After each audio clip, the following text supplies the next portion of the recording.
Welcome, my fellow brothers, on Rival Hammer.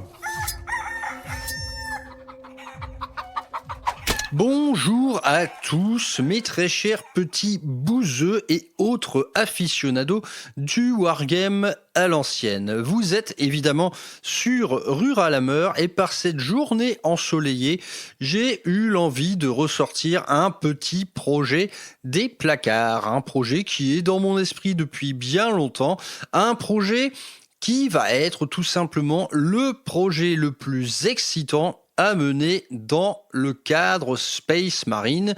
Il s'agit de la Death Watch, les chasseurs de Xeno, les spécialistes Space Marine dans cette lutte de longue haleine qu'est le combat contre l'invasion Xeno, une menace protéiforme, une menace omniprésente, une menace qui en fait n'a fait que mettre des bâtons dans les roues de l'humanité. Cette menace Xeno qui a été plus ou moins considéré comme étant éradiqué lors de la Grande Croisade. Durant la Grande Croisade, en fait, de nombreuses espèces xéno ont été purement annihilées, même si on ne sait pas trop s'il reste quelques survivants un peu disséminés dans la galaxie. En tout cas, la menace xéno, soin a été confié à la Death Watch d'être quelque part le premier agent, le premier rempart de l'humanité face à cette menace-là. Donc si on doit retenir une idée de base concernant la Death Watch, c'est celle de la supériorité au Space Marine standard. Bien que cela puisse sembler un peu réducteur pour d'immenses chapitres à l'histoire glorieuse, c'est pourtant bel et bien le cas. En termes de tout, en termes d'entraînement, de capacité martiale, de spécialisation, la Death Watch, c'est vraiment les meilleurs des meilleurs. La crème de la crème des chapitres Space Marine. Des chapitres Space Marine qui vont tous contribuer à la formation de cette armée d'élite via une espèce de dîme en soldats. Chaque chapitre va contribuer à l'effort de guerre et va nourrir ce chapitre spécialisé via c'est une espèce de dîme, une dîme finalement qui va consister à ramener au sein de la Death Watch leurs plus grands héros. Et donc l'idée de base, c'est ça, c'est que la Death Watch est composée exclusivement de héros. Des héros issus de tous les chapitres Space Marine possibles et des héros qui moult fois ont pu faire leurs preuves face à la menace Xeno. Donc en fait, d'office, les mecs, avant même d'intégrer la Death Watch, ce sont des gars avec un CV impressionnant, de haut fait d'armes et une affiliation toute particulière envers la lutte contre les espèces xéno. Donc voilà, on est d'office dans quelque chose qui est dans l'élite de l'élite. On va dans tous les chapitres qui sont déjà une élite et on pioche l'élite de l'élite pour en faire une armée à part entière. Et donc chacun de ces candidats, désignés ou non d'ailleurs au sein de ces chapitres Space Marine, vont constituer à eux tous, réunis au sein de la Death Watch, ce qu'on appelle la longue veille. Donc la veille face à la lutte xéno. Donc les mecs vont surveiller ce qui se passe et intervenir le plus rapidement et le plus brutalement possible afin en fait d'enrayer quelque part toute forme de menace naissante. Et donc ces histoires-là sont assez intéressantes d'un chapitre à l'autre, c'est-à-dire que le candidat désigné pour aller dans la Death Watch, au moment de son départ, il y a quelques traditions qui se mettent en œuvre. Donc là, chaque chapitre a sa propre petite particularité. Déjà, en fait, un Space Marine qui passe d'un chapitre à un autre, il va devoir un peu sceller quelques renoncements.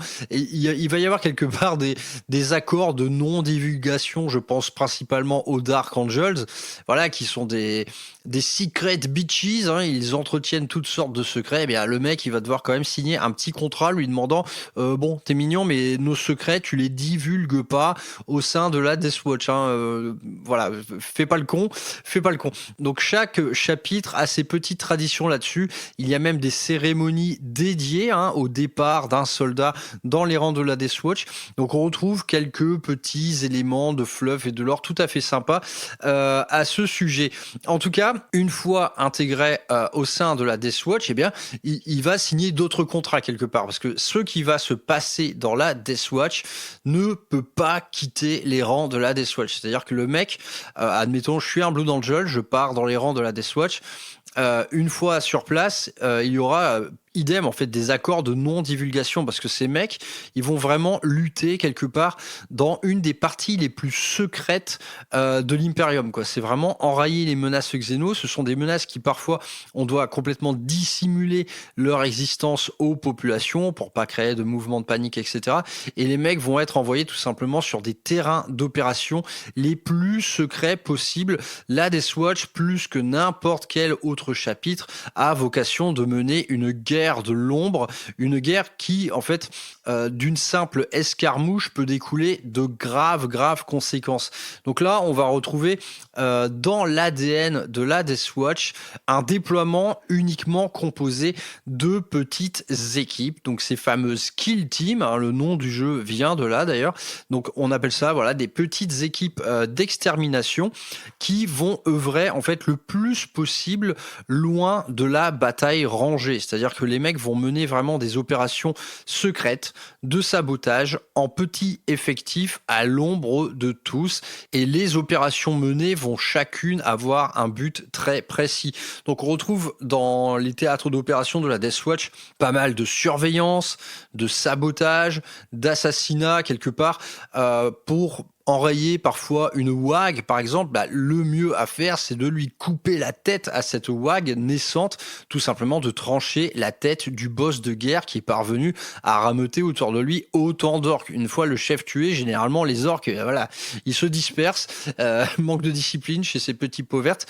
Mais en tout cas, la Death Watch, œuvre de cette manière. Donc on est vraiment dans une guerre de l'ombre, le plus éloigné possible d'une bataille rangée, bien que, à Warhammer 40 000, on est toutes les règles du monde pour jouer par exemple à 3000 points, hein, c'est pas un souci. En tout cas, dans l'ADN Death Watch, on est plutôt sur des petites équipes. Nous le verrons plus tard, cette incarnation en petites équipes, elle peut prendre forme à travers 1001 choses, hein, que ce soit Kill Team, Board in Action, ou jouer tout simplement via des alliés agents de l'Imperium. Donc il y a plusieurs manières d'incarner la Death Watch sur table. Nous y reviendrons.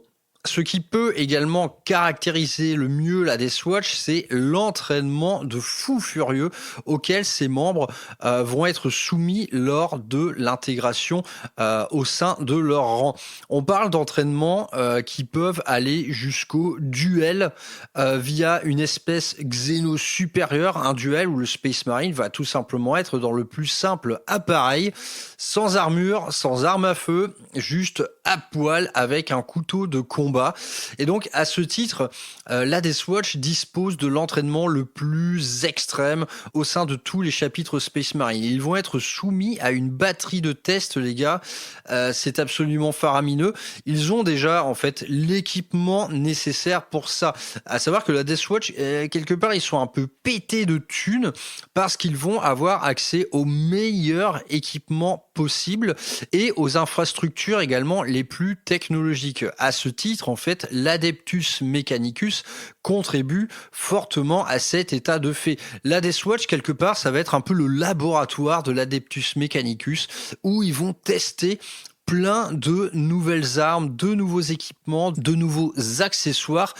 Quelque part, la Death Watch, parfois, est un peu le bêta-testeur de ce qui va sortir de plus moderne des laboratoires de l'Adeptus Mechanicus.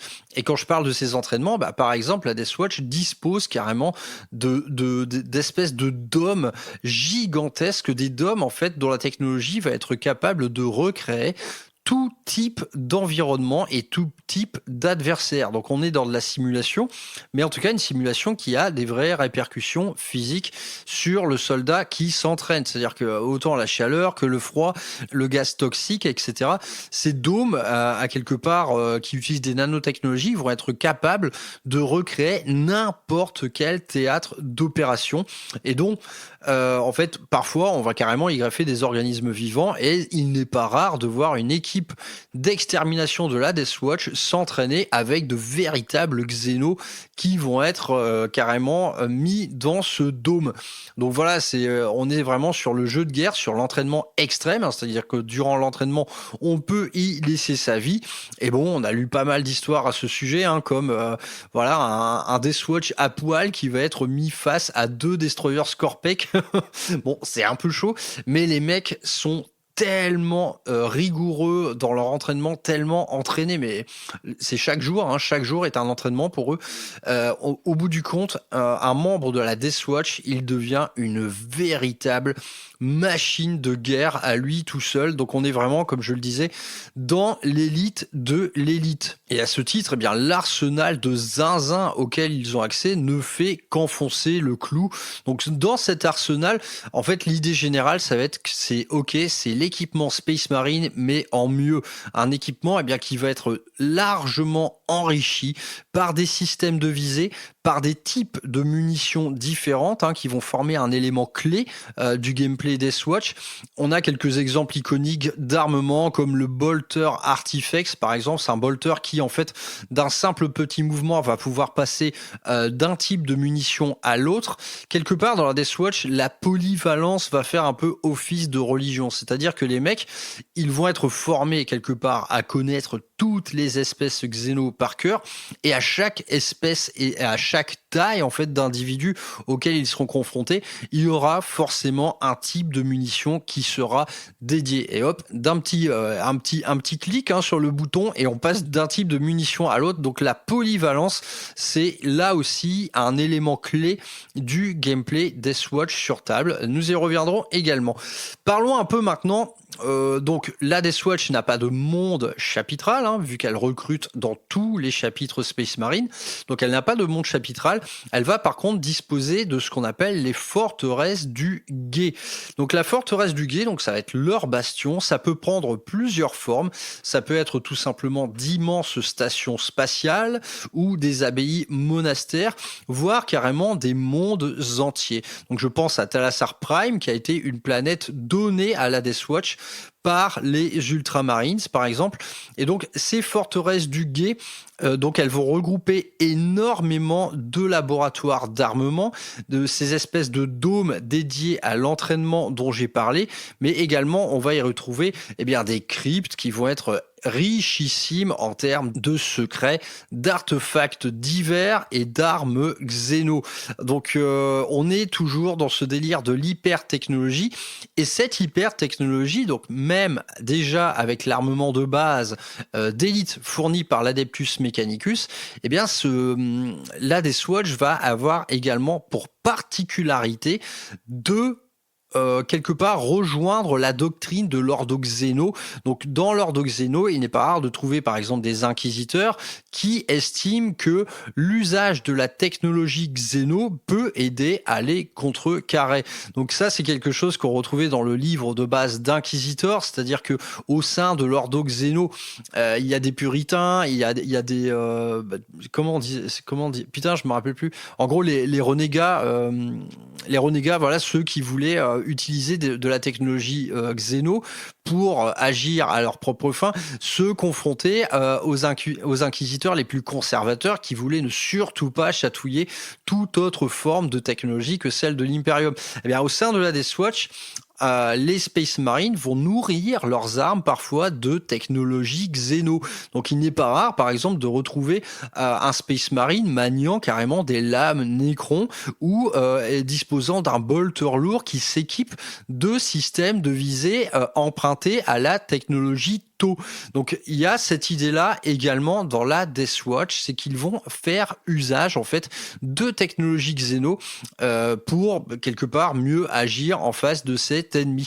Donc autre petite particularité vraiment intéressante qui pourra également prendre corps au sein du modélisme. Donc je pense avoir tout dit un peu sur le côté doctrine, c'est que voilà, l'accent est vraiment mis sur le petit effectif, la polyvalence, l'entraînement extrême et également le côté hyper technologique de la chose.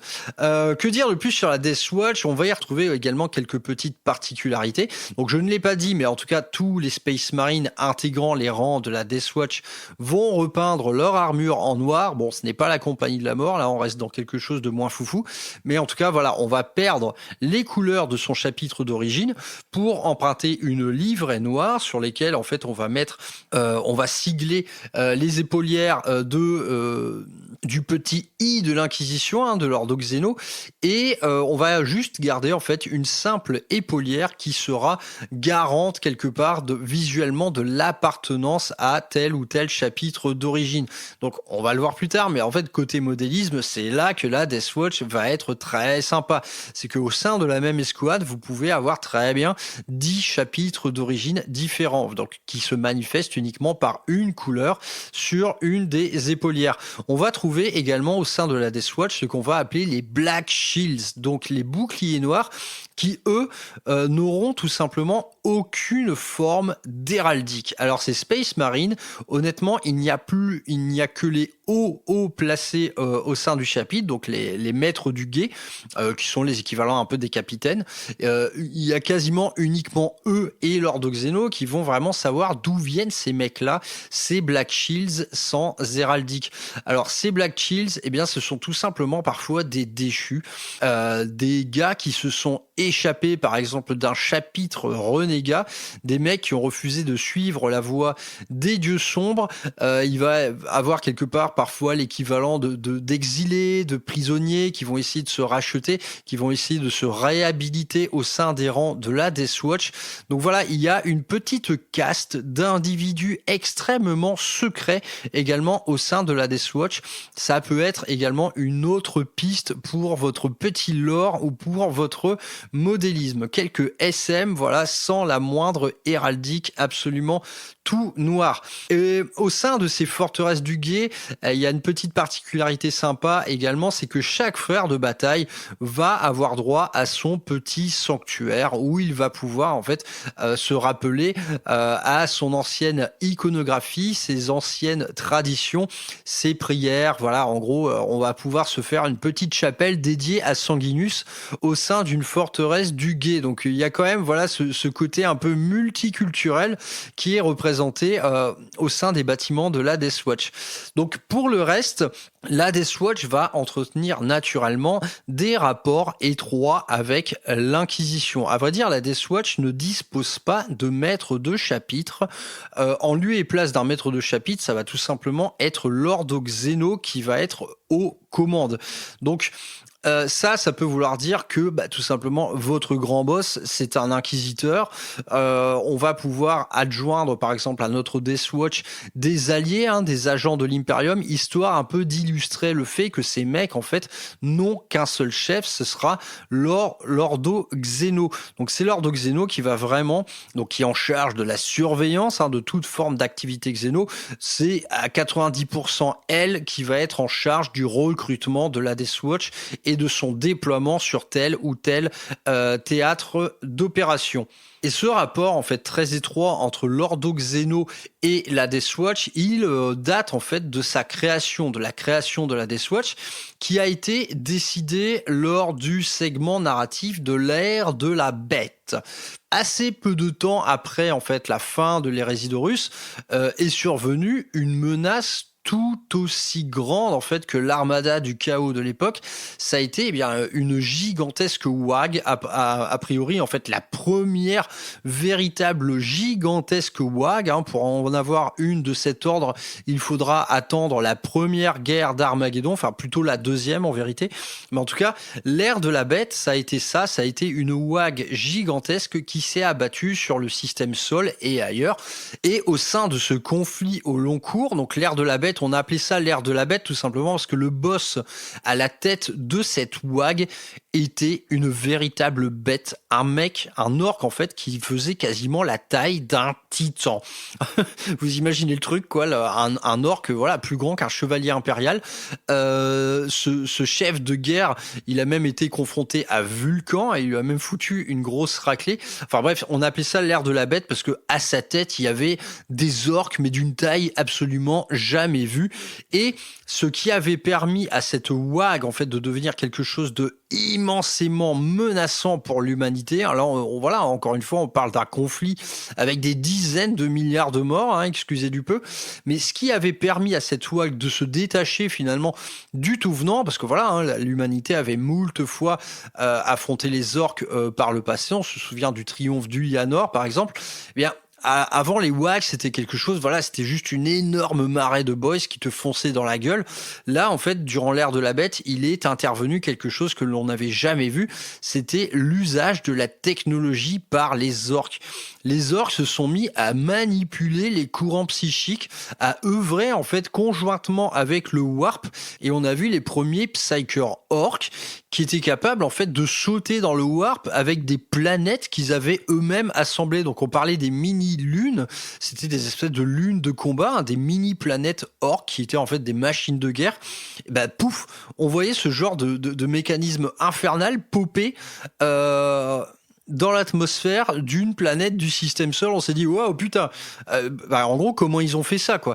Donc évidemment les batailles rangées qui s'en sont suivies avaient toutes été des échecs mais vraiment cinglants pour l'Imperium, tant et si bien qu'il a fallu œuvrer autrement, et c'est là qu'en fait Lord Xeno a estimé qu'en fait le moyen le plus sûr et le plus efficace pour lutter contre les orques et de minimiser les pertes humaines, c'était plutôt d'œuvrer en petit effectif d'élite et d'aller pourquoi pas arracher la tête des orques les plus dangereux pour désorganiser au maximum la WAG.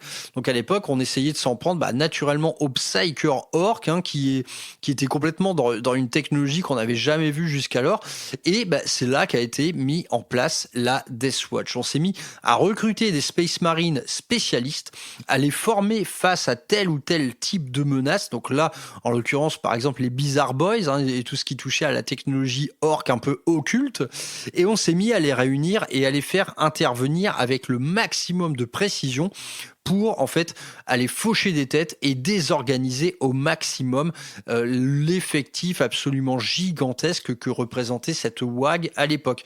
Donc l'Imperium a fini par triompher, ça s'est encore une fois fait au prix mais de milliards et de milliards d'êtres humains, mais en tout cas c'est là que la Death Watch a été intronisée, et dès le début à vrai dire elle a fait œuvre d'efficacité en épargnant de nombreuses pertes au rang humain. Donc on va maintenant en venir un peu à l'incarnation sur table, comment en fait une équipe de la Death Watch peut intervenir à Warhammer 40 000. Donc il y a plusieurs moyens. À vrai dire, je fais cette émission à une occasion particulière, ça a été la ressortie de l'index, hein, durant la période de Noël. On a eu le droit à un index Death Watch un peu réactualisé, donc qui vous permet de jouer une armée entière composée de membres de la Death Watch. Donc comme je l'ai dit, c'est une forme d'incarnation plus rare, hein, concernant cette armée un peu secrète. La majorité des théâtres d'opération, pour eux, ça va se faire à une simple escouade. Donc qu'elle soit intégrée dans les rangs d'une autre armée ou qu'elle œuvre en pure autonomie avec une mission spéciale à accomplir. Donc ce nouvel index sorti à Noël, il est vraiment très bon. Par contre, il est cassé, c'est-à-dire que les règles sont vraiment pétées. Actuellement, la Death Watch, c'est ce qui gagne des tournois, et à vrai dire, elle gagne des tournois pas en mode gentil. C'est que quand on regarde les résultats, voilà, la Death Watch, ça met du 20-0 à n'importe quelle autre liste sur-optimisée. Donc vous imaginez un peu la puissance du machin. Alors, on y reviendra plus tard, mais moi, en tout cas, ces règles, je les trouve très très bonne. C'est juste qu'il y a un côté vraiment permissif dans l'empilement de plusieurs règles. C'est-à-dire qu'une escouade de la Death Watch qui tire, elle va déjà avoir dans sa datasheet généralement quelque chose qui rend son tir plus couillu. Ensuite, vous allez superposer à ça la règle de détachement qui améliore encore l'efficacité. Et ensuite, vous pouvez avoir accès à des stratagèmes qui, encore une fois, vont améliorer la chose. Donc, au final, on se retrouve avec, par exemple, une salve de tir de laquelle rien ne peut survivre. Donc on va voir ça ensemble, mais avant de parler du détachement, on va faire un peu le tour des différentes datasheets qui existent au sein de cet index. Et donc c'est là qu'on va retrouver quelque part la grande particularité de la Deathwatch, ça va être ces différentes escouades. Des escouades qui vont être extrêmement polyvalentes, variées, extrêmement riche en équipements différents, mais même en type d'armure différents. Et c'est là que on voit en fait un projet germer, un projet extrêmement sympa. Donc on va faire le tour des différentes kill teams qui existent au sein des règles et on reviendra ensuite plutôt sur l'aspect construction de listes, équipements, stratagèmes, etc. Donc au sein de ces kill teams, on va trouver en termes de règles la première d'entre elles qui vous sert de battle line, ça va être tout simplement la Deathwatch vétéran. Voilà, l'escouade vétéran Deathwatch. Donc cette escouade, anciennement, elle existait sous la forme d'un kit Firstborn, donc il me semble qu'il est toujours dispo. Donc il est toujours jouable sous cette forme de datasheet là. Donc là, après on parlera de modélisme, mais en fait, quelle que soit l'escouade dont je parle, il est intégralement possible de la faire soi-même. À vrai dire, là, en termes de kit Deathwatch officiel, on est un peu à poil. Il nous reste juste cette vieille entrée Firstborn. Donc cette équipe de Deathwatch vétéran, elle a accès à un équipement qui peut être absolument tout ce que vous voulez. Vous pouvez en faire une escouade de tir, de corps à corps. Tout est absolument possible. On retrouve les fameux Infernus Heavy Bolter, qui peuvent être à la fois bolter lourd et lance-flamme lourd. On retrouve les Stalker Pattern Bolt Gun, qui sont des bolters avec des munitions lourdes, des bolters qui tapent à dégâts 2. On retrouve des canons frag, des fusils à pompe de la Deathwatch, pareil, des gros fusils à pompe à dégâts 2. On retrouve naturellement des bolters et également des armes combinées de toutes sortes, tandis qu'au corps à corps, alors là, on trouve vraiment de tout. Vous pouvez avoir des marteaux, des armes énergétiques, des épées xénophases. Donc ça, c'est des épées héritées de technologie xéno. Tout ça tape très fort. Vous pouvez mettre également des boucliers. Donc en gros, cette escouade, elle peut être absolument tout ce qu'on veut. Et leur règle spéciale, Death to the Alien, va vous permettre tout simplement de reroll les hits de 1 et de reroll tous les hits dès lors qu'on affronte quelque chose avec le mot-clé Xeno. Donc on parle d'une escouade qui est serment de l'instant indépendante, on parle d'une escouade qui là va être quelque part la plus libre en termes de composition. Vous allez pouvoir y mettre tout type d'armure, tout type d'équipement. Il faut juste respecter le fait qu'on parle d'un châssis Space Marine de base, donc ni Phobos, ni Kravis, ni Terminator, etc. Donc cette escouade de Deathwatch vétéran, elle peut prendre la forme que vous voulez, accès tir, accès corps à corps, en petit effectif de 5 embarqué dans un impulsor ou en effectif de 10, par exemple embarqué dans un répulsor. Tout est possible, c'est tout simplement votre battle line, c'est votre escouade de base, et donc en tant qu'escouade de base, elle a naturellement un contrôle d'objectif de 2. Donc ça, cette entrée-là, elle est faite quelque part pour respecter un petit peu l'ancien kit Firstborn.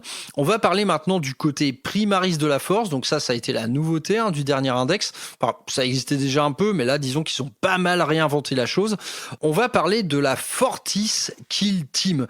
Donc cette Fortis Kill Team, donc entièrement primaris cette fois, on a encore des mecs avec un contrôle d'objectif de 2.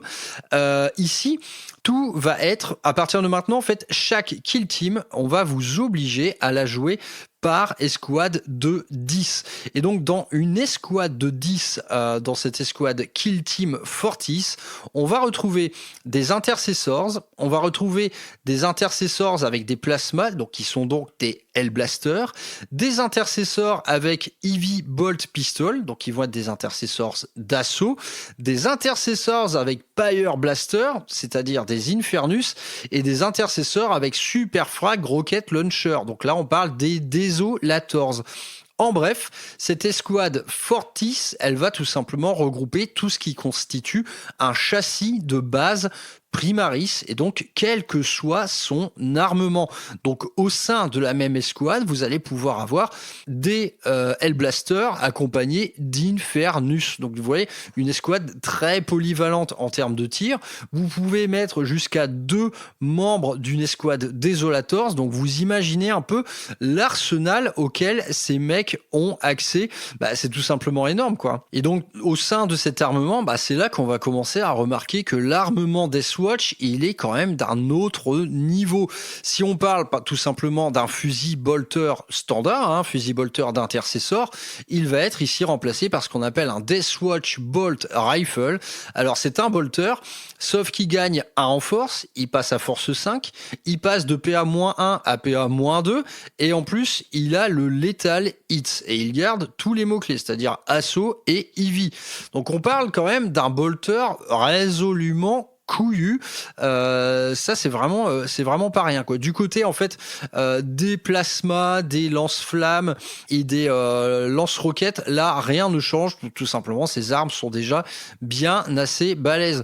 Donc cette escouade là en termes d'armement, c'est vraiment la folie, parce que vous avez également accès aux armements des sergents par exemple. Donc rien ne vous empêche de mettre à un de vos Desolators par exemple un Vengeur Launcher qui est un lance-missile à dégâts 2, à tir indirect, etc. Donc ça va constituer votre troupe de base Primaris au sein de vos rangs Deathwatch. Donc là, on peut carrément l'accessoiriser de manière thématique. L'accent peut être mis par exemple sur le plasma, sur le lance-flamme ou sur les lance-roquettes. Tout est possible, c'est vraiment pas mal. Et donc, cette escouade Fortis, en règle spéciale, elle obéit à une doctrine de combat, la doctrine Fortis, comme c'est original. Et donc ça, à chaque fois que vous allez cibler une unité un peu abîmée, vous allez ajouter 1 à votre jet de hit, et si elle est encore plus abîmée, c'est-à-dire en deçà de sa moitié d'effectif, vous ajoutez également 1 au jet de bless. Donc voilà, on parle de bolter avec force 5. En plus de ça, vous allez avoir accès à un +1 bless. Le +1 bless, idem sur les lance-flammes, ça peut être vraiment effrayant. Donc cette escouade vous est tarifée 200 points. En gros, c'est un peu plus cher que de l'escouade intercesseur standard, tout en ayant accès à un volume d'armement qui est vraiment hyper redoutable, quoi. Donc on parle de beaucoup de polyvalence en Deathwatch, ici c'est le cas parce que au sein de la même escouade, vous allez avoir de la saturation, des capacités de tir en état d'alerte, de l'arme anti-char et de l'arme anti-élite avec les plasmas. Donc vraiment très bonne escouade. Cette escouade Fortis, donc qui va être votre escouade de base. On retrouve ensuite une entrée Deathwatch Terminators, donc qui n'est pas très original par rapport à une escouade de Terminator standard, sauf que là, encore une fois, l'accent va être mis sur l'armement, et ici, rien ne va vous empêcher de dresser jusqu'à 3 armes lourdes au sein d'une petite escouade de 5. Et donc, vous pouvez très bien mettre 3 lance-missiles cyclones. Donc voilà, jusqu'à 3 lance-missiles, jusqu'à 3 canons d'assaut, 3 lance-flammes lourds. Donc encore une fois, on peut se faire carrément une escouade de Terminator un peu thématique. Par exemple, si je fais une escouade de Terminator full lance-flammes lourd, les mecs ils vont quand même être très bons pour tirer en état d'alerte. Mais ce n'est pas tout, parce que au sein de cette escouade de Terminator, elle n'est pas dissociée entre tir et corps à corps. Au sein de la même escouade, vous allez pouvoir avoir du marteau tonnerre avec bouclier, de la griffe éclair, de l'arme énergétique, du bolter, du gantelet énergétique, du point tronçonneur. Là encore, une énorme richesse en fait en termes d'escouade. Et le simple fait d'avoir 1 ou 2 Terminators par exemple avec des boucliers, les faisant passer à 4 PV, améliore grandement votre tankiness. Donc voilà, c'est une escouade de Terminator, mais à vrai dire, pour le même coût en points que dans un chapitre normal, vous avez accès à beaucoup plus d'armement. Donc très sympa, encore une fois. On passe maintenant à ce qui va être l'escouade d'enclume, la kill team d'armure lourde. Alors là, on parle un peu d'une escouade de rêve, hein. À vrai dire, c'est celle-là. Enfin, il y a 2 escouades qui posent problème en tournoi, et celle-ci en fait partie. Donc l'Indomitor kill team, qui cette fois va tout simplement réunir tous les modèles Gravis, donc qu'ils soient intercessors lourds, intercessors d'assaut, donc aggressors, et intercessors de tir, donc Eradicators. Donc Eradicators, agressors et intercessors lourds au sein de la même escouade. Donc ça peut donner un sergent, 5 intercessors lourds, 3 agressors et 3 Eradicators. Donc putain, l'escouade de rêve, hein, une escouade full armure lourde et armes lourdes également. Hein. Donc on va y retrouver encore cet esprit de bolter amélioré chez les intercessors. Et là, ça commence vraiment à faire flipper, hein, parce qu'un Deathwatch EV Bolt Rifle, c'est force 5, PA-2, dégâts 2. Toujours avec le Lethal Hit, assaut et EV. Donc vraiment très gros, quoi. Alors que carrément le Deathwatch EV Bolter passe quant à lui carrément à dégâts 3. Pour les escouades spécialistes, donc agressors et éradicators, une fois de plus, le profil d'armement ne change pas. Et en termes de règles spéciales, donc cette fois la doctrine Indomitor, là c'est simple, dès lors que vous preniez pour cible la cible la plus proche, vous allez améliorer la force de toutes les attaques par 2. Donc on a des bolters qui passent à force 7, on a des fusils-fuseurs qui passent à force 11, les agressors vont saturer à force 6. Là, ça devient un peu la terreur. Vous passez tous les paliers d'endurance possibles, c'est absolument énorme. Et ça vaut aussi au corps à corps. C'est-à-dire que dès lors que vous faites un mouvement de charge, pareil, vos armes de corps à corps passent à force plus 2. Donc on se retrouve avec des agressors qui cognent à force 10. Avec la reroll des blesses, en plus, ils sont jumelés. Donc, Indomitor Kill Team, là, on est sur une enclume, mais vraiment une enclume de folie. Hein. Ça vous est tarifé 270 points. Ça fait aussi mal au tir qu'au corps à corps, mais à vrai dire, ça avance pas vite. Donc, on verra plus tard pourquoi cette escouade Indomitor est une vraie terreur actuelle des champs de bataille. Passons maintenant à l'unité qui fait bien plaisir, qui est raccord avec la dernière émission, c'est la Spectrus Kill Team qui cette fois va réunir uniquement des châssis Phobos. Et là j'entends tous les types de châssis Phobos, c'est-à-dire Infiltrator, Incursor, Eliminator et Reavers. Là vous allez pouvoir avoir accès à tout ça au sein de la même escouade. Donc là encore, on parle de quelque chose de très très sexy. Cette escouade, à vrai dire, le fait de regrouper les différents types d'armure, elle va regrouper également tous les types de mots-clés associés à ces unités-là. Donc on a pêle-mêle le mot-clé infiltrateur, le mot-clé avant-garde 6 pouces. On va avoir également accès à tous les petits accessoires qui vont avec, c'est-à-dire le gantelet Helix pour le Feel No Pain, le petit dispositif de communication pour regagner des PC gratuitement. Le sergent Eliminator peut avoir sa carabine bolter d'instigator, c'est-à-dire que on bouge, on tire et on va pouvoir rebouger. Donc là, c'est assez énorme en vérité, c'est assez énorme. Cette unité a beaucoup trop d'options différentes.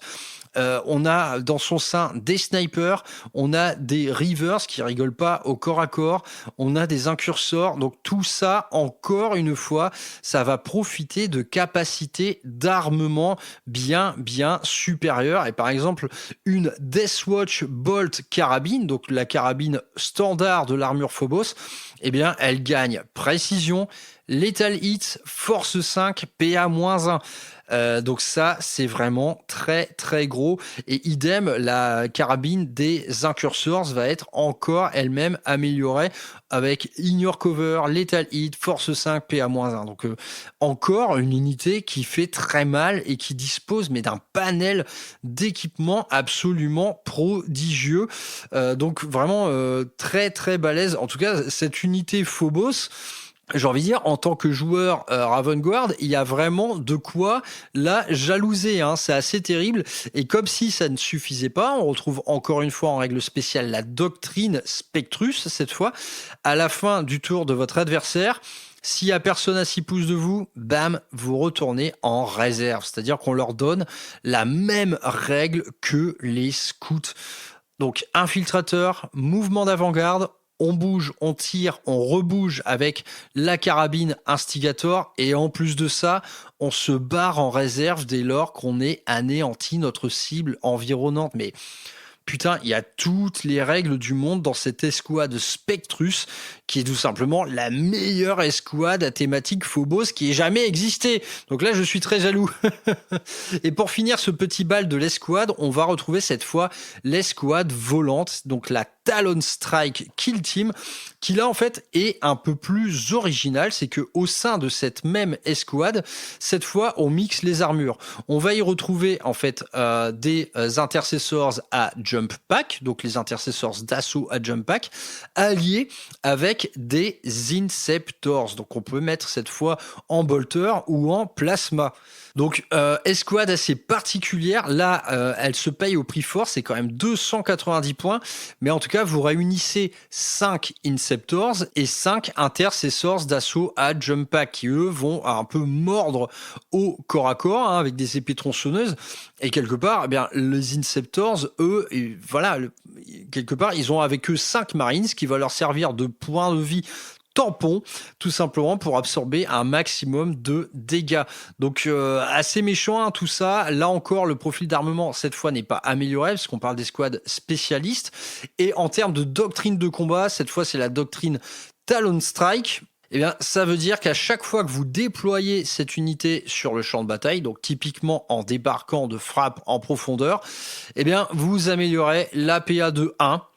Donc ça rend le truc mais terrifiant, par exemple en plasma exterminator, parce que vous passez à PA-4, et qui plus est, les armes d'assaut dont vous allez être équipés vont gagner le mot-clé lance, permettant eh bien, à vos intercessors de quand même bien rentrer dans le lard. Donc encore une escouade un peu enclume, mais moins. Mais putain, une escouade qui a une puissance de feu, les mecs, et qui en plus va quand même se débrouiller au corps à corps pour abattre du menu fretin. Donc c'est quand même assez terrible. Pour finir, dans les datasheets Deathwatch, on va retrouver le Watchmaster, donc qui va être le maître du guet, qui va être l'équivalent tout simplement d'un capitaine. Donc c'est un capitaine Space Marine, sans trop d'excentricité. Il a la même mécanique de réduction des coûts en points d'un stratagème, et lorsqu'il lead une unité, cette unité va être éligible à faire un peu tout ce qu'elle veut, c'est qu'elle va pouvoir advance et tir, et advance et charge, et fallback et tir, fallback et charge. En gros, une manœuvrabilité accru. Côté armement, rien à signaler, c'est un capitaine Space Marine, tout ce qu'il y a de plus standard. On retrouve également un petit nommé, qui est le fameux Artemis, qui était né dans la gamme Inquisitor il y a un peu plus de 20 ans. Artemis, qui là encore, un capitaine sans trop d'histoire. Et dernière petite particularité de la Deathwatch, ça va être son volant, son Aérodine Corvus Blackstar. J'aime beaucoup cette figurine d'Aérodine, je trouve que c'est peut-être le plus beau volant en Space Marine. Il est tout à fait stylé, il porte l'héraldique de la Deathwatch. Côté armement, c'est du grand classique, on a pêle-mêle du canon d'assaut, du canon laser. Et côté petite règle spéciale, il va distribuer quelques mortels dès lors qu'il survole une unité, et il bénéficie nativement du mot-clé discrétion. Donc il lui permet une petite durabilité accrue. C'est quand même un châssis avec 14 points de vie, endurance 10. On n'est pas trop mal. En tout cas, l'Aérodine est tellement stylé que naturellement, dans le cadre d'une véritable armée Deathwatch, on va vouloir en mettre un. Donc en gros, quelle est l'escouade la plus stylée dans tout ça? À vrai dire, je les aime toutes, que ce soit la Fortis avec toutes les troupes de base, l'Indomitor, évidemment, là c'est l'enclume de rêve, la Spectrus, putain, elle envoie sérieusement du rêve, la Talon Strike, moi je suis plus mesuré parce que même si c'est celle qui fait clairement le plus peur sur table, avec ce tir à courte portée absolument dévastateur, en tout cas, elle mélange deux types d'armure qui à mon sens se marient assez mal. Donc c'est celle que j'aime le moins, je pense. Franchement, entre les autres, honnêtement, je les trouve toutes vraiment excellente, quoi. Mais en tout cas, l'Indomitor, évidemment, ah putain, la méga enclume de la Deathwatch, évidemment que ça fait rêver tout le monde. Donc si on parle maintenant des règles d'armée, donc c'est de cet index Deathwatch tout à fait récent. Je vais essayer de passer assez vite là-dessus. De toute manière, il va pas tarder à être réécrit un petit peu, je pense. Il est tout simplement beaucoup trop balèze. Donc la petite règle d'armée qui s'appelle Kill Teams, en fait, vous apprend tout simplement que lorsque vous réunissez plusieurs types d'armures au sein de la même escouade, lorsque vous faites tirer dessus, vous allez utiliser l'endurance la plus répandue au sein de cette escouade. Donc, petite règle d'armée assez inintéressante, mais nécessaire quand même. On va trouver les choses intéressantes du côté du détachement. Donc, un détachement nommé Black Spear Task Force qui va tout simplement incarner la versatilité stratégique inhérente à la Deathwatch. Donc la règle s'appelle Mission Tactics et ça va vous donner droit à plusieurs tactiques de bataille. En gros, on est dans le même esprit que les doctrines Space Marine. Donc 3 tactiques de bataille, Furor, Malleus et Purgatus, qui vont vous donner respectivement sur toutes les armes de toute votre armée, le sustain, le létal ou le précision.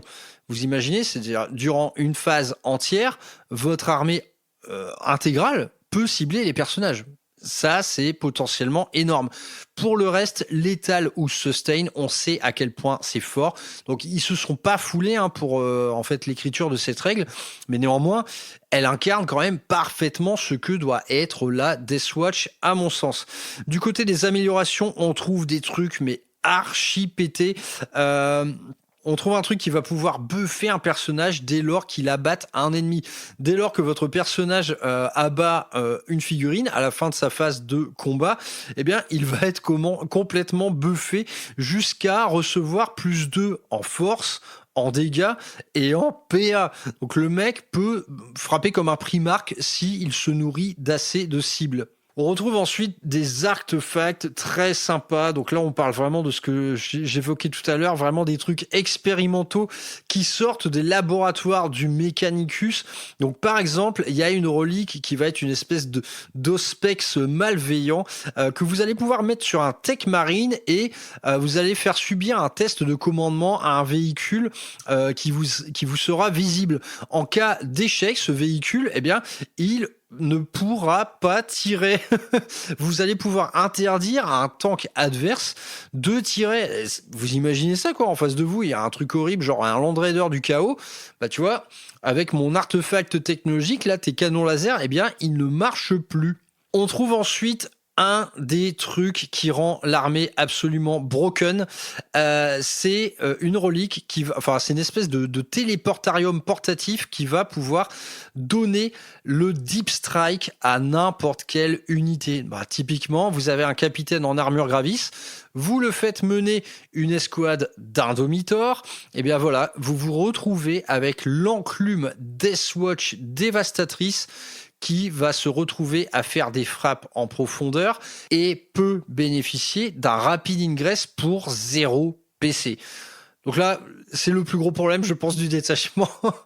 C'est de faire d'une enclume énorme quelque chose de extrêmement mobile et à vrai dire, personne ne peut s'en protéger.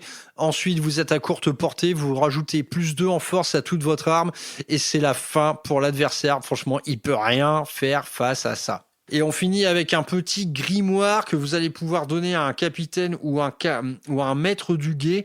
Eh bien, une fois par bataille, une fois que vous allez sélectionner votre serment de l'instant, bah, vous allez pouvoir en choisir un deuxième. Donc, en gros, pour rappel, les Deathwatch vétérans, ils ont nativement une reroll des hits. Et là, des serments de l'instant, vous pouvez en mettre jusqu'à 2. Voilà, c'est absolument surpuissant encore une fois.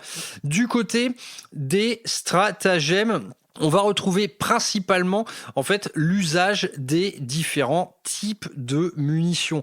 Et c'est là que ça va faire vraiment mal. C'est-à-dire que, ok, chacune de nos escouades a une doctrine, hein, comme je l'ai vu, donc ça va du +2 en force à l'amélioration de la PA à courte portée. Ensuite, votre règle de détachement vous donne accès à une tactique en particulier, donc létale, sustain, précision. Et là, les strats, ils enfoncent un énorme clou parce que dans les munitions auxquelles vous allez avoir accès, on trouve par exemple les munitions Hellfire, donc que j'avais connues dans Inquisitor d'ailleurs, qui vous donne cette fois les mots-clés anti-infanterie 2 ou anti-monstre 5. Les munitions Kraken qui améliorent encore votre PA, hein, si tant est qu'on en avait besoin. Hein. Pour rappel, tous nos bolters, par exemple, ont déjà des PA importantes. Et pour finir, les munitions Dragon Fire qui, là, vous donnent le mot-clé assaut et l'ignore couvert. Donc là, c'est vraiment, là, on se tape une puissance de feu absolument monstrueuse.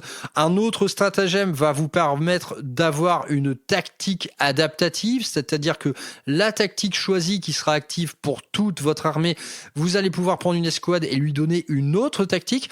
Ça peut être cool, par exemple, pour faire de l'assassinat. Admettons, toute votre armée étant sustain, une escouade en particulier, vous allez pouvoir, par exemple, lui donner le mot-clé précision parce qu'elle a un personnage juteux à porter. Je passe sur l'armure du mépris, tout ça on connaît.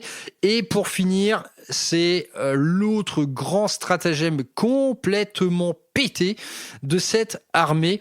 C'est-à-dire qu'il va illustrer le fait que la Deathwatch est un recours énorme en fait au mécanisme de téléportation portatif. À la fin de la phase de combat de votre adversaire, vous pouvez choisir jusqu'à 2 unités et les remettre en réserve. Donc là, c'est vraiment le dernier clou sur la croix. Donc c'est la même mécanique par exemple que moi je peux avoir avec mes armures Phobos en Ravengard, sauf que là ça s'applique à toutes vos unités Kill Team. Une escouade d'Indomitor, vous pouvez la remettre en réserve et au tour d'après la refaire rapide ingress pour 0 PC. Donc là, on parle d'un truc proprement terrifiant. Vous pouvez aller absolument partout. Une fois que vous êtes à courte portée, vous faites un ravage dans les rangs ennemis avec différentes tactiques, avec différents types de munitions. C'est tout simplement un carnage. Mais en tout cas, en l'état, est-ce que ces règles sont mal écrites ou pas ? À vrai dire, je trouve que non, parce qu'on y retrouve vraiment l'esprit de la Deathwatch. Ce qu'il y a peut-être en trop, en fait, c'est l'amélioration de l'armement. Améliorer les bolters, ok, en fait, ça fait sens parce que c'est des bolters de la Deathwatch, mais putain, le problème, c'est qu'ensuite, par-dessus ça, on peut leur mettre tellement de buffs différents que de simples bolters peuvent devenir, mais de véritables armes lourdes, quoi. Donc, il y a quand même une sensation de trop, mais néanmoins, dans l'esprit, je trouve que le truc y est, quoi. Donc, à mon avis, ce détachement devrait être rééquilibré dans les semaines à venir, mais je ne sais pas comment. Est-ce que ce sera juste une hausse de coût en points ? En tout cas, je les vois mal retravailler quelque part les règles parce que les règles sont vraiment cool, quoi. Les règles sont vraiment bien écrites. C'est juste qu'il y a un empilement trop permissif. Est-ce que, par exemple, donc déjà, on n'a pas le droit d'empiler plusieurs types de munitions, hein, très logiquement, mais il faudrait trouver un petit garde-fou dans tout ça de manière à ne pas trop stacker les différentes règles. Mais en tout cas, pour le reste, moi, ce détachement, je le trouve top. Il est bien écrit. L'esprit de la Deathwatch y est complètement. On y retrouve la polyvalence, l'adaptivité stratégique, les différents types de munitions et tout simplement tous ces elite moves hein, qui consistent à se retéléporter sur le champ de bataille, à débarquer en rapid ingress gratuitement. Voilà, tout ça, c'est vraiment très, très bon, quoi. Donc, venons-en maintenant au projet en tant que tel. Est-ce que ça vaut le coup de dresser une armée entière de la Deathwatch ? Alors honnêtement, c'est très séduisant. Les listes sont très faciles à faire parce que finalement, vous allez dresser chacune des différentes kill teams, vous rajoutez quelques personnages, vous rajoutez quelques impulsors et pourquoi pas un truc un peu plus exotique comme un Dreadnought et vous avez une liste à 2000. Hein. Donc ça va vraiment très vite. Tout est cher en points, en vérité. Hein. L'escouade Ardomitor, c'est 270 points. L'escouade volante, c'est 290. Enfin voilà, en gros, 2 escouades, vous avez déjà un tiers de 2000 points. Donc ça va très vite. L'armée entière, clairement, c'est séduisant. C'est le swag intégral. Chacune de vos escouades a un vrai ADN, autant visuellement qu'en termes de jeu. Et puis bon, on va en parler plus tard en termes de modélisme et de peinture, mais ça va avoir une gueule terrible, quoi. Cependant, il existe quand même une petite zone d'ombre concernant ce projet armée entière Deathwatch. À vrai dire, c'est un concept qui pourrait être appelé à s'évanouir dans le temps, un peu dans la même manière que la Légion des damnés qui était apparue lors de la V3. On avait voilà une armée de super élites qui était très séduisante, et puis au fil des versions, les règles se sont un peu étiolées jusqu'à disparaître. Est-ce que ce serait pas le cas non plus pour la Deathwatch? Déjà, on sait que la Deathwatch ne connaîtra pas les honneurs d'un véritable codex. À vrai dire, l'index est déjà suffisamment riche pour pouvoir s'en passer, mais néanmoins, ça reste un index. Et quand c'est en index, tu vois, il y a un peu cette incertitude sur le temps long. Est-ce que vraiment la Deathwatch sera quelque chose qui sera appelé à durer? Je n'en sais pas trop. En tout cas, armée entière, c'est le swag intégral, ça c'est une certitude. Mais comment on peut incarner différemment la Deathwatch? Donc déjà, parlons un peu de Board in Action, toi. Est-ce que jouer Deathwatch à Board in Action représente une plus-value? Eh bien, à vrai dire, non. Parce que dans Board in Action, les différents chapitres ne s'incarnent pas en termes de règles. On a des détachements génériques Space Marine et à vrai dire, tous les chapitres seront mis à la même enseigne. Donc, vous allez perdre ce qui fait un peu l'identité de la Deathwatch, c'est-à-dire sa richesse d'équipement et son apparat, le fait de mixer différents types d'armures. Tout ça, vous ne le retrouverez pas à Board in Action, donc c'est tout à fait possible, et puis il y a moyen de faire un projet modélisme très stylé, mais en termes de règles, là, la Deathwatch, vous n'en verrez pas la couleur, vous n'aurez pas vraiment de règles anti-Xeno. Donc, un des très bons moyens pour jouer une Deathwatch, c'est tout simplement de prendre une escouade Kill Team dans le codex agent de l'Imperium et ensuite de la jouer comme allié. Ça va être une expérience amoindrie par rapport à l'index Deathwatch, c'est-à-dire que vous allez perdre un peu toutes les règles, c'est-à-dire les différents types de munitions, les différentes tactiques, etc. Le fait de ne jouer une seule escouade en tant qu'allié, ça vous donne quand même une escouade qui a une solide gueule, qui va pouvoir jouir comme un peu l'escouade de vétérans Deathwatch d'une richesse d'équipement assez pléthorique. On peut faire une escouade de tir ou de corps à corps ou un mélange des deux. Par contre, en termes d'incarnation de règles, voilà, j'en ai parlé dans l'émission Codex Agent de l'Imperium, il n'y a pas grand chose à se mettre sous la dent. Donc jouer une escouade de Deathwatch en tant qu'allié, ça va plus être un kiff de modélisme et de peinture et une belle incarnation sur table pour varier un petit peu ses troupes. Vous pouvez également vous adjoindre les services d'un inquisiteur de l'ordre Xeno qui mènerait cette escouade ou tout simplement d'un capitaine du guet, un maître du guet. Donc voilà, le jeu en tant qu'allié peut être pour la Deathwatch un très bon palliatif. Cependant, c'est vrai qu'on perd un peu toute la saveur, et cette saveur, elle s'incarne vraiment dans cet index, même si à l'heure actuelle, il est un peu trop pété. On retrouve vraiment cette versatilité dont on imagine vraiment disposer en tant que membre de la Deathwatch. Donc en gros, peu importe le moyen, l'armée entière est très séduisante, c'est possible à Board in Action, c'est possible en tant qu'allié agent de l'Imperium, et c'est possible aussi de juste se construire une escouade Kill Team pour le kiff. Parce que, voilà, maintenant on attaque le vrai sujet de l'émission, c'est ce projet-là. Putain, mais qu'est-ce que c'est sexy, quoi. Quel que soit le type de kill team que l'on choisisse, cette escouade, c'est un peu un fluff incroyable à théoriser. On s'imagine très bien que chacun des membres de cette escouade va avoir son petit nom et sa petite histoire, car ils viennent tous de chapitres différents. Alors, comment on fait pour monter ce type d'escouade? Alors là, l'exercice le plus kiffant, sans doute, ça va être de réunir le plus de chapitres différents, de leur donner à chacun une affiliation naturelle. Par exemple, au sein de la même escouade, il va y avoir... Donc, pour cette émission, on va rester sur l'exemple de l'escouade Deathwatch vétéran. C'est tout simplement la plus facile à aligner. Donc au sein de cette escouade, on peut très bien avoir un vétéran Blood Angel qui a naturellement une appétence pour le corps à corps. Il a les ailes de Sanguinus sur sa petite épaulière. Il a quelques gris-gris, des gouttes de sang qui les viennent tout droit de Baal. Il marque encore son appartenance à son chapitre avec ses petites canines aiguisées, avec ses longs cheveux blonds. Et bien voilà, ça on va en faire un expert du corps à corps avec par exemple une lame énergétique et un bouclier de la Death Watch, mais qui pourrait également arborer un peu d'iconographie Blood Angel. Dans un autre style, on pourrait très bien imaginer un Dark Angel en robe, en toge, là, en robe de combat, au-dessus de son armure énergétique, qui arbore lui-même, son héraldique sur l'épaulière et qui est encapuchonné et qui manie un fusil à plasma. Voilà, typique Dark Angel, quoi.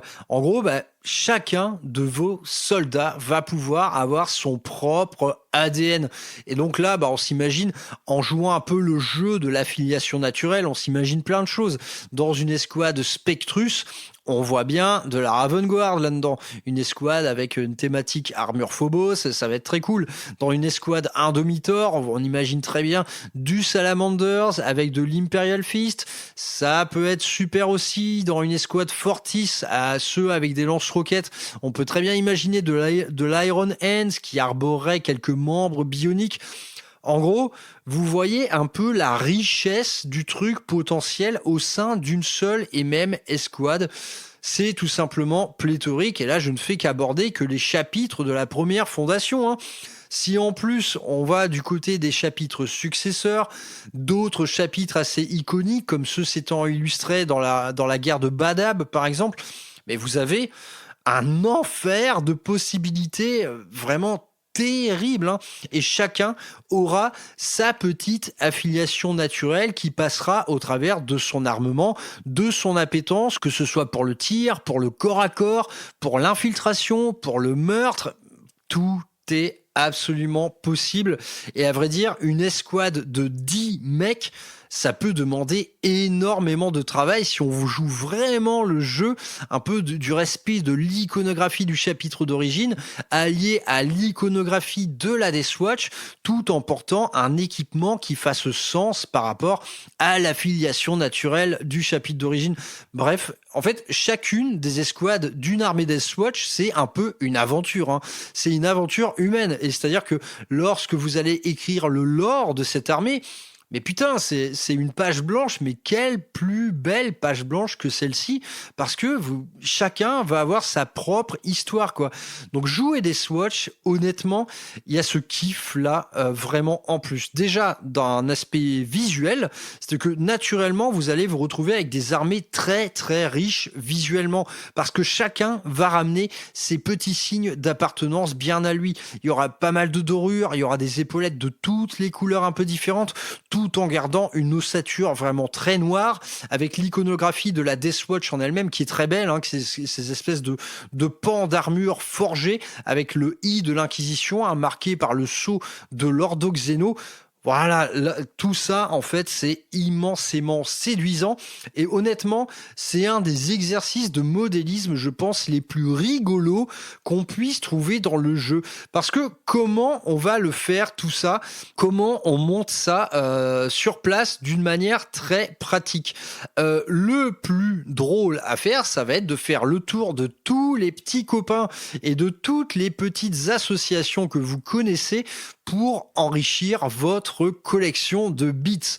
Le but du jeu, là, ça va être à chaque fois de vous faire au minimum un mec avec des bits différents. Donc, si vous connaissez un joueur Imperial Fist, nul doute qu'il pourra vous faire péter une petite épaulette, quelques gris-gris, une tête d'Imperial Fist coupée à la brosse, là, avec le regard bien rigide. En gros, vous allez faire ça pour tous les chapitres que vous connaissez et tous ceux dont vous avez envie en fait de dresser la représentation au sein de vos rangs Death Watch. Donc là, c'est une espèce d'appel à la collecte. Vous allez pouvoir faire du troc de bits pour réunir un maximum d'iconographie et d'éléments venus des différents chapitres Space Marine. Donc ça déjà, exercice très sympa. Naturellement, ensuite, pour enrichir le truc au maximum, dans cet exercice de projet-là, le bits 3D et le print 3D va se révéler absolument indispensable, parce que à vrai dire, si on se contente de faire la chose du côté de chez Game Workshop, tout ce que vous allez trouver, c'est une grappe d'amélioration Primaris avec quelques épaulettes et un ancien kit Firstborn, mais bon, dont les échelles ne sont plus vraiment à jour. Changer les bras par exemple, mais ça va pas très bien se passer quoi. Néanmoins, ce vieux kit Firstborn, il peut être sympa hein, pour mettre la main sur plusieurs types d'armes, d'équipements, etc. Du coup, outre cet aspect un peu troc communautaire, vous allez taxer à droite à gauche des petits bits Space Marine, naturellement le print 3D va être assez incontournable. Donc je vous ai fait une petite sélection en la matière. On retrouve, donc là, pour faire vos recherches, en fait, faut un peu, si vous tapez Deathwatch bits, vous n'allez pas trouver grand chose. Il faut aller, vous savez, un peu dans les seconds noms, hein, on les nomme sans que ce soit nommé. Donc le titre de l'émission, Xenos Hunter, c'est une des appellations les plus répandues pour trouver du bits 3D sur internet. Donc en tout cas, petite sélection du frère Maxou. Si vous allez sur Pop Goes de Monkey, hein, qui est un créateur de bits 3D qui les imprime, sous l'appellation Xenos Hunter, c'est ici que vous allez trouver tout ce qu'il y a de plus générique pour la Deathwatch, c'est-à-dire les épaulières Deathwatch, l'armement Deathwatch, des boucliers Deathwatch. Vous allez même trouver un petit kit pour personnaliser, par exemple, un Dreadnought Redemptor. Donc ici, on va être vraiment dans le générique, c'est quasiment de la copie conforme des équipements Deathwatch made in Citadel Miniatures.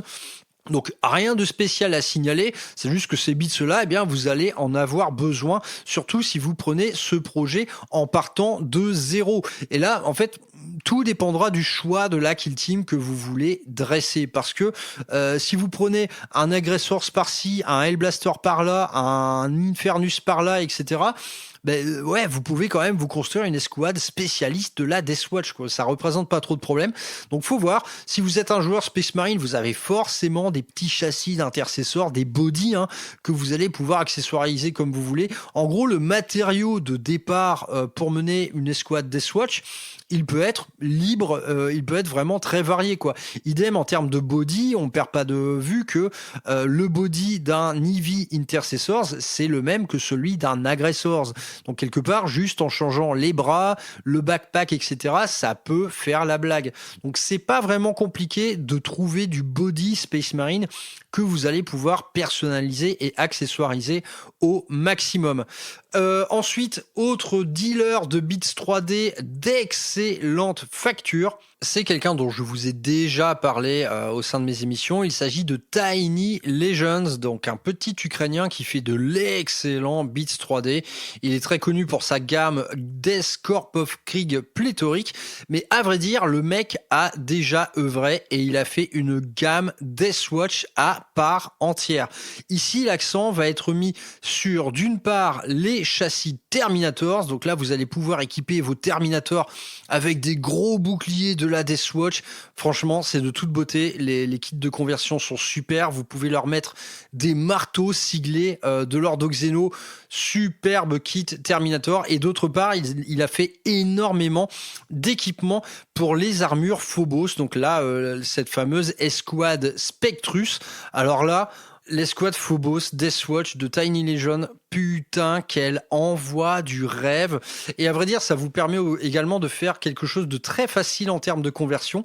C'est-à-dire qu'avec tous ces kits, vous pouvez monter n'importe quel type d'armure Phobos. Donc Incursor, Eliminator, Sniper ou Reaver. Tant et si bien que le simple achat d'une seule boîte, que ce soit Reaver ou Incursor par exemple, en prenant des bits chez lui, eh bien vous pouvez monter votre escouade Spectrus en intégralité. Donc ça c'est très cool, ça rend la mécanique de conversion plus ludique et plus facile aussi. Et alors là il s'est lâché, c'est que vous avez tout. Vous avez des casques, vous avez des backpacks avec plein de technologies Zarbi dessus, c'est excellent. Vous avez de quoi vous faire des snipers, donc des eliminators de toute beauté avec des capes à camouflage optique. Et également c'est là qu'on va retrouver pour la première fois des véritables armes d'aspiration Xeno. Donc que ce soit des fusils à lunettes de technologie TOW Vous allez trouver aussi différents types de chargeurs, différents types de mécaniques de visée, des flingues tout droit en fait taxés à un commandeur taux. Hein. Donc là, franchement, on se gagne une personnalité de fou avec cette escouade Spectrus Made in Tiny Legend. C'est tout simplement de toute beauté. Alors bizarrement, sur son site, il n'y a pas tout. Je ne sais pas pourquoi. Mais en tout cas, vous pouvez retrouver tout ça sur le site d'impression de Sales Figurines, hein, Sales Print Studio, qui a la licence pour distribuer du Tiny Legend. C'est pas cher, franchement. La qualité est top. Donc tout ça, Tiny Legend, c'est dispo chez Sales. Je sais pas pourquoi, chez le site source, tout n'est pas répertorié. Et pour finir, on a également Liber Daemonica qui nous fait des superbes beats pour la Deathwatch. Donc là, on retrouve également beaucoup d'armements d'affiliation Xeno, donc des lames Necron, encore une fois des guns Tau. Il y a même un truc un peu allié avec une espèce de bioforme tyrannide. Bref, encore une fois, de quoi donner une personnalité de ouf à votre kill team. Et on retrouve même un kit de conversion pour un Dreadnought Redemptor qui est de toute beauté, superbe Dreadnought de la Deathwatch, là ça fait vraiment envie, et en plus vous avez même un chevalier impérial Deathwatch, bim, allez, le gros kit de conversion de toute beauté pour se faire un chevalier impérial Deathwatch, pourquoi pas, projet absolument lunaire.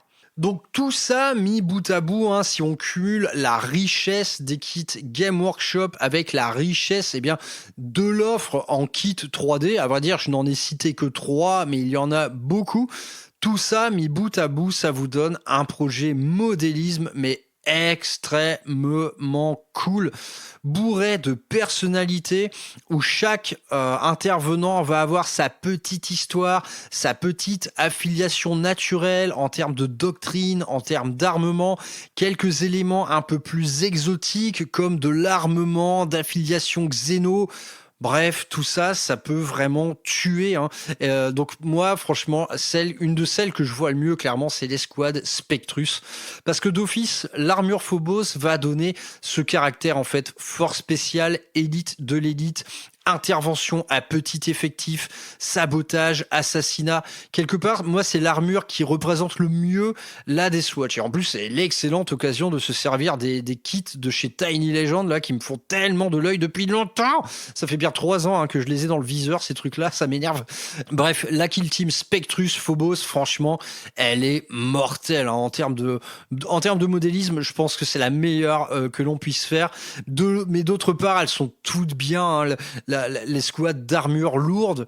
Parce que sur ces armures lourdes, vous avez de la place, donc vous avez beaucoup plus de place, par exemple, de liberté pour accessoiriser. Hein. Donc on peut imaginer un regroupement, voilà, Imperial Fist, Salamanders, Iron Hands, on met quelques Space Wolf aussi. Chacun aura sa petite tête. Il y en a un avec une barbe rousse, l'autre il a la moitié du visage bionisé. Ah putain, et franchement, ça peut être des escouades vraiment de toute beauté, hein. Quelle qu'elle soit. Hein. La Fortis également, il y a moyen de se lâcher avec ce mix plasma, lance-missile, lance-flamme, intercessors de corps à corps ou avec des bolters de la Deathwatch, des bolters améliorés avec des systèmes de visée partout. Putain, quel bonheur. Hein. Là, vraiment, on parle de... C'est un vrai kiff de conversion, quoi. Alors de là à en dresser une armée entière, je ne sais pas. En vrai, ça fait grave envie, hein. Clairement, ça fait vraiment grave envie. En plus, toutes les armures sont tellement interchangeables d'une escouade à l'autre que, avec l'achat de quelques boîtes, vous disposerez d'une liberté vraiment accrue. Hein. En plus, en tapant des bits chez les copains, en chopant des trucs pas chers, hein, comme des intercessors easy to build, les Infernus de la boîte Léviathan, etc., les Hellblaster de la boîte d'Incarperium, tout ça, c'est des vieilles figues, c'est easy to build, on peut les charcuter, on peut en faire ce qu'on veut. Voilà, c'est pas bien compliqué en fait de trouver du body Space Marine qui servira juste à faire de la charcuterie pour recevoir tous les accessoires du monde. Et moi, dans l'exercice d'un projet Deathwatch comme ça, le côté vraiment accessoirisation, équipement et technologie, Franchement, faut pousser les curseurs au maximum. Ça me paraît vraiment indispensable parce qu'en fait, quelle que soit l'excentricité dont vous faites preuve, elle sera incarnée en termes de règles, hein. Une arme, par exemple, un bolter amélioré avec un dispositif de visée Xeno, en termes de règles, ce sera toujours un Deathwatch Bolt Rifle, rien de plus. Donc vraiment une énorme liberté d'action pour ce petit projet. Donc ce petit projet, honnêtement, l'armée entière, voilà, là faut trouver le temps. En vrai, je l'imagine sur table et ça doit être tellement classe, nom de Dieu de merde. Non, oh là là là là. Le simple fait d'aligner en fait les 4 kill teams différentes, enfin les 5 kill teams différentes plutôt, mais putain, la variété de ouf quoi. On peut aller chercher mais tous les chapitres Space Marine du monde. Des trucs mais hyper haut en couleur, même si c'est qu'une épaulette sur la table, ça va vous donner mais un véritable carnaval hein, de couleurs, mais on restera quand même dans cet ADN très sombre hein, d'armure noire. D'ailleurs cette armure noire on l'imagine bien peinte en tirant un peu sur le bleu. C'est vrai que je n'ai pas parlé de peinture, mais il n'y a pas grand chose à en dire hein, tout simplement, on est sur de l'armure noire. Dans les visuels Game Workshop, ouais, ça tire pas mal sur le bleu hein, en termes de surlignage, ils prennent souvent du Dark Reaper, Thunderhawk Blue, Fenrisian Grey par exemple. Donc là, pour s'adapter par exemple à l'aérographie, il y a un travail assez pointu à faire. L'armure noire à l'aérographe, c'est vraiment pas évident. Une armure noire avec des ajouts de teinte bleue hein, qui vont lui donner des beaux reflets à la lumière du jour. Naturellement, toute la partie siglée Deathwatch, c'est du métallique, donc pas grand chose à en dire, mais ça a quand même une gueule terrible. Mais par contre, mais qu'est-ce qu'il y a moyen de s'amuser sur l'accessoirisation de chacun de nos soldats. C'est vraiment potentiellement très cool. Moi, ce qui me trotte dans la tête, c'est une escouade de la Deathwatch que je ferai intervenir au sein de mes custodes. À vrai dire, en custodes, j'ai déjà beaucoup d'alliés. Hein. J'ai des Arbites, des Sister Battle, etc. J'ai de l'Inquisition. Et clairement, une escouade de la Deathwatch menée par un inquisiteur charismatique de l'Ordo Xeno, putain, ça peut être quand même très très cool. Hein. Et pourquoi pas l'embarquer dans un petit rhino, hein, également siglé par toute l'iconographie de la Deathwatch. Ça peut être vraiment très cool. En tout cas, c'est beaucoup de travail hein, potentiellement. Si on joue vraiment ce jeu-là, et à mon sens, on est obligé de le jouer, que ce soit même du côté de l'écriture, du lore ou de la composition de nos escouades, il faut tirer parti de ce qu'est réellement la Deathwatch. Et la Deathwatch, c'est un peu le multiculturalisme Space Marine, donc autant se lâcher et aligner un maximum d'effectifs Space Marine différents. Voilà, bah écoutez, c'est tout pour cette petite émission fantasme. Hein. J'ai pas de projet sérieux à vous proposer en la matière. J'avais fait une liste hein, à 2000 points Deathwatch, mais en vrai, ça consiste juste à aligner tous les types de kill team différents. On ajoute une escouade de Terminator, 2 petits impulsors pour embarquer les vétérans, allez, et un Dreadnought pour se faire plaisir avec un kit de conversion de chez Liber Daemonica par exemple. Bon, la facture elle grimpe, hein, là les gants, on va pas se mentir. Mais bref, vous avez 2000 points. Hein. Donc en fait, les 2000 points, principalement, c'est quoi? C'est toutes les kill teams différentes et quelques véhicules pour ajouter un peu de variété, mais rien de bien plus. En tout cas, cette armée, elle est terrifiante pour l'instant. Elle gagne tous les tournois du monde, mais ça n'en fait pas pour autant, à mon sens, un trou dans la raquette en termes de règles. Je pense qu'un simple rééchelonnage en points pourrait suffire, ou alors à nerfer un peu le fait de pouvoir mettre en frappe en profondeur n'importe quelle unité kill team. Là, c'est quand même un petit peu abusé. En tout cas, un projet Deathwatch, si vous voulez le mener dans le cadre d'une armée entière, je n'en ai pas parlé, mais outre les kill teams dont je vous ai décrit les datasheets, vous avez naturellement accès à tout le codex Space Marine. Hein. Donc faire des motos de la Deathwatch, des land speeders de la Deathwatch, des vétérans Stand Guard de la Deathwatch, c'est tout à fait possible. Hein. Il n'y a absolument aucune restriction par rapport à ça, mais néanmoins, l'exercice le plus intéressant, c'est naturellement de jouer les escouades siglées réellement par le mot-clé Kill Team. Et c'est ce mot-clé-là, d'ailleurs, qui vous donne accès à toutes les règles de votre détachement. Les autres escouades ne pourront pas synergiser avec tout. Voilà, ben c'est le projet Deathwatch et putain qu'il est sympa, hein. Qu'il est sympa. Donc faites-moi part de vos idées en termes de construction de la Deathwatch. Franchement, J'imagine, pourquoi pas, un petit concours, hein, moi, basé là-dessus. Chacun nous ferait un petit membre de la Death Watch, siglé par le chapitre d'origine de son choix. Vous me direz ce que vous en pensez. Après le Boarding Challenge, il faudra bien trouver une nouvelle idée de concours. Eh bien, un petit vétéran de la Death Watch, chacun en fait un différent. Pourquoi pas plus tard les réunir, hein, lorsqu'on se retrouvera pour guerroyer. Putain, ça peut être très très sympa, quoi. Dites-moi ce que vous en pensez. Si vous avez mené des projets Deathwatch, eh bien partagez-les sur le Discord ou sur l'Instagram Brother Maxou Painting. J'attends vos petites photos et on les commentera tous ensemble. C'est tout pour le petit projet Deathwatch, un projet réellement séduisant, hein. L'élite de l'élite, l'anti-xéno, putain que c'est beau parfois la xénophobie. C'est tout pour cette émission. Je vous retrouve pour des prochaines rubriques. On va arrêter de parler de Space Marine pour un petit moment, c'est une promesse. On va un peu aller voir des autres factions dans les prochains mois. Je vous le promets, ça suffit les Space Marine, j'en ai un peu trop parlé ces derniers temps. Portez-vous bien mes petits bouseux, mes petits aficionados de la ruralité wargamique. Je vous retrouve plus tard sur les ondes de Rural Hammer.